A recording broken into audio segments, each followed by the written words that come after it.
What's the difference between this and this? And you might say, well, they are both Oura Rings, it looks like. And you would be half correct, because this is the Oura Ring that I've been wearing since 2020. It's almost been 4 years.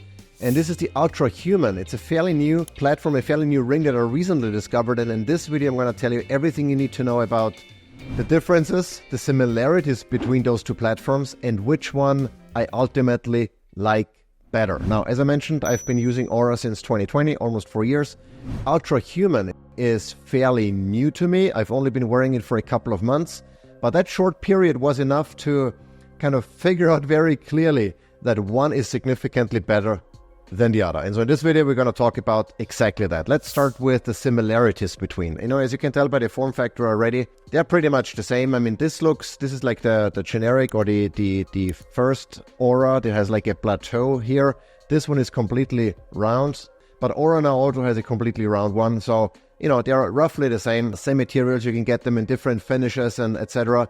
The materials are, relatively similar. The sensors are relatively similar. They both have an optical heart rate sensor, a PPG sensor, accelerometer, gyroscope, body temperature sensor, pulse oximeter, all of the things that you would expect from a fitness, sleep, and recovery tracker. As far as the health metrics are concerned, they also show a lot of similar metrics, including heart rate variability, body temperature, stress levels, sleep stage analysis, activity, calories burned, steps taken, and all of the things that you would expect from such a device. Again, materials, very similar.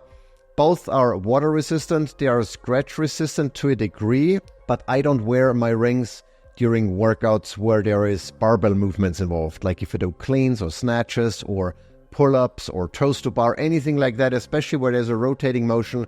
It easily scratches up the material, and I don't want that, so I don't use them for that. But otherwise, I wear them all day for all of the things that I do, and they've been holding up really, really well. App integration, both platforms obviously come with a mobile app that synchronizes via Bluetooth to the hardware, downloads all the data, etc., and gives you all of the insights, all of the correlations, all of the things that you want to know.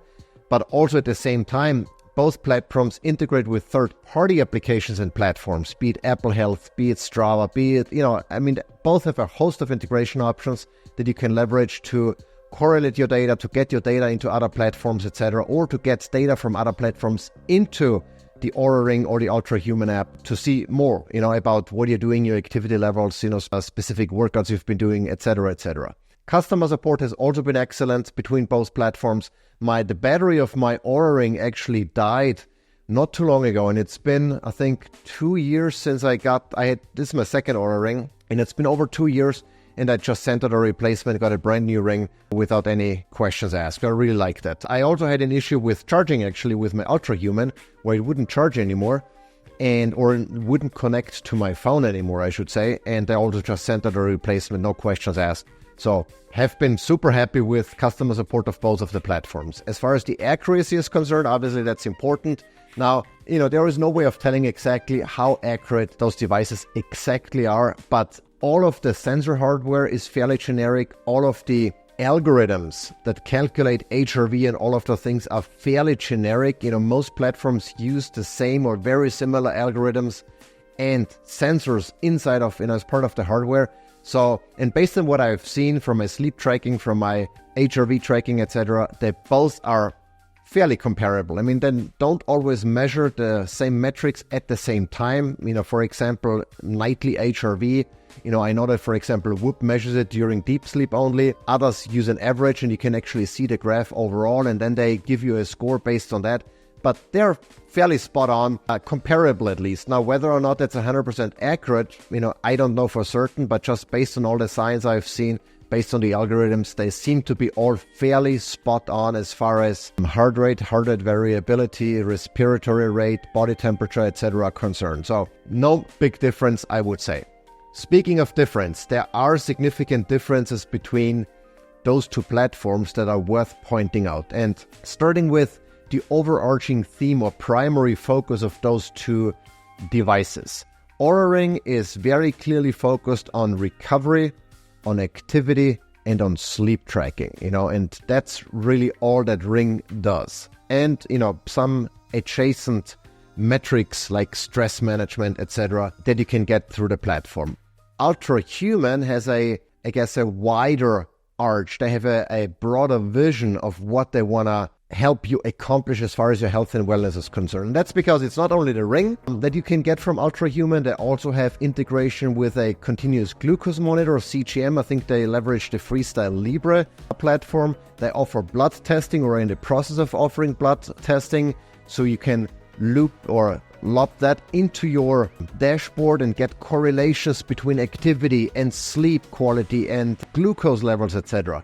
And they also recently launched their home monitoring platform that measures a lot of different parameters as far as your air quality and temperature is concerned. And again, correlating that with your biometrics to see what impacts your recovery, your sleep, and all of the other things. So they have a fairly broad vision and are launching additional platforms and metrics and sensors that can help you make sense of how you feel and how you're performing mentally as well as physically. So I really like that of Ultrahuman. As far as the application features are concerned, what I really like about Ultrahuman is the intuitive way, the color-coded way to present certain findings. And I've pointed this out in the past when I compared to the Whoop strap with the Oura Ring, that with Whoop you get an immediate indication in the morning as far as your recovery concerned. Are you in the red?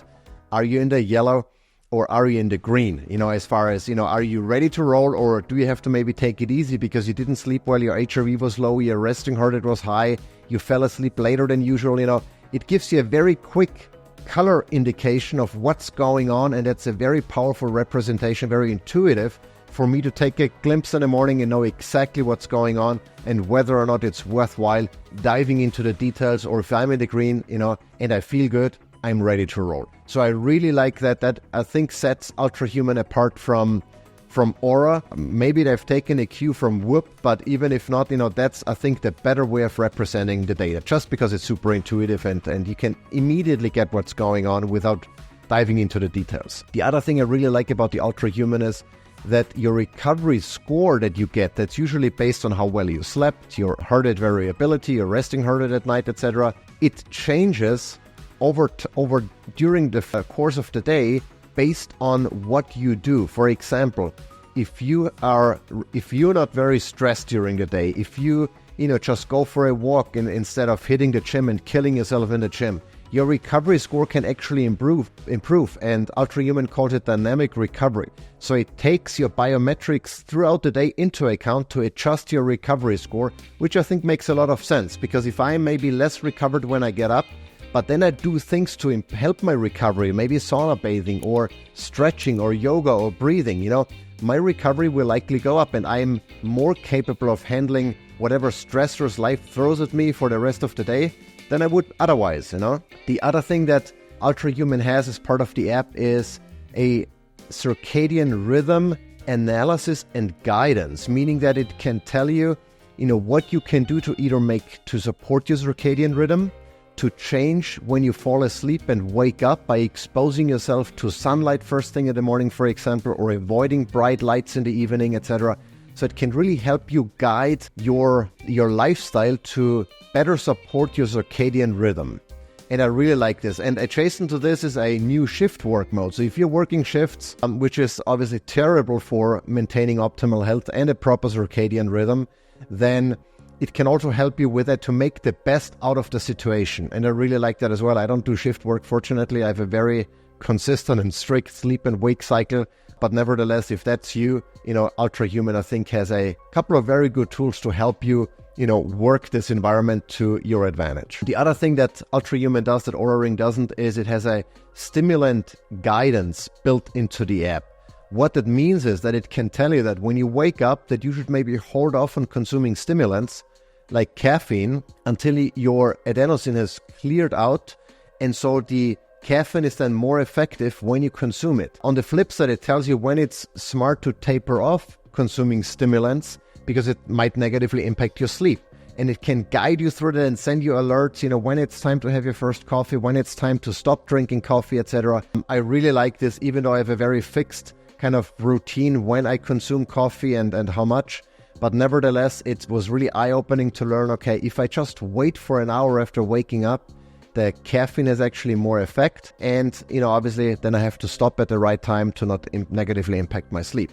The other thing that I really like is an assessment or analysis of my VO2 max and cardio age. So based on my biometrics and based on probably my activity, my physical activity that the ring tracks, it can give me an assessment of what my VO2 max is and my cardio age, meaning how fit I am in comparison to the general population and in comparison to my chronological age. I really like that as well. The one thing that the Oura Ring does significantly better, at least so far, is that I can switch it into airplane mode, so I'm not exposed to EMFs from the Bluetooth radio at night. Now, I know that Ultrahuman is working on this. It's on the roadmap, and it should only be a couple of more weeks before that feature is available. And I hope that Ultrahuman, and we talk about roadmap and frequent updates in a little bit here, will make it so that the airplane mode comes on automatically when the ring detects that I'm asleep. Because since the ring can detect when I'm sleeping, just turn on airplane mode and turn it off when I wake up.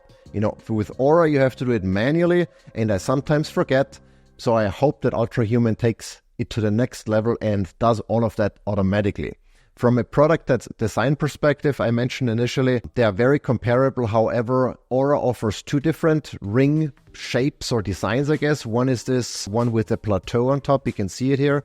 And then a round one and different finishes. The Ultrahuman is only available as, this round design here, which I personally like better anyway, but different finishes as well. So you can pick. Now, pricing wise, there is again a difference. The Oura Ring, the one with the classic design, the older design basically, retails for $299, and the round one for $349. But then you have to sign up for a monthly subscription that costs you $6 extra. Whereas the Ultrahuman costs $349, no monthly subscription. So over time, even if you pick the lesser expensive Oura Ring, the one with the plateau, the Oura Ring is going to cost you more than the Ultrahuman. Now, all of that combined, what I really like about those two rings is that they can help you make better lifestyle choices. Both of those rings have that in common. Both of the platforms have that in common. You can get a lot of value from both of those rings. But overall, just based on the last couple of months that I've been wearing Ultrahuman and my experience with the Oura Ring for the past 4 or so years, I have to say the Ultrahuman is better for me. It works better for me. I like it better. I think it's more intuitive. It presents the data in a more concise and actionable way. It offers more features that are important to me, like, circadian rhythm analysis, like my cardio age, my VO2 max, my stimulant, strategy, so I can get the most out of my first cup of coffee, but not overdo it, not negatively impact my sleep. I also like that they publish a roadmap where you can see what they're working on currently. They introduce more features more frequently.